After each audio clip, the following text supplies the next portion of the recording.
ती चांगल्यासाठी पसरली असती का नाही तर लय बरं झालं असतं. कुरकुटे 10वीचं नाव चांगल्या गोष्टींसाठीच आहे.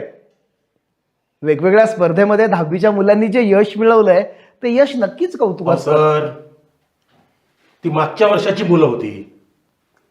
या वर्षाच्या मुलांनी काय झेंडे लावलेत? हं? डावले की झेंडे. अहो 8वी 9वी पासून नुसत्या मारामाऱ्या आणि भांडणच आहे त्यांची. साहेब ही वेकटवाडीची पोरं आहेत ना तिथं सगळ्यात पुढे आहेत. अहो ही शाळेत असलीत काय नसलीत काय कुणाला फरक पडणार आहे. एक मिनिट. बाहेरच्या व्यक्तींनी शाळेच्या विषयात न बोललेलंच बरं. आणि जरा बाहेर थांबलात तर अतिउत्तम. मी साहेबांबरोबर बंटी शेट तुम्ही जरा बाहेर जाऊन थांबा. मी येतो ना मी. आणि कसं आहे प्रशासकीय नियम सगळ्यांना सारखेच असतात. बरोबर ना जंगम सर?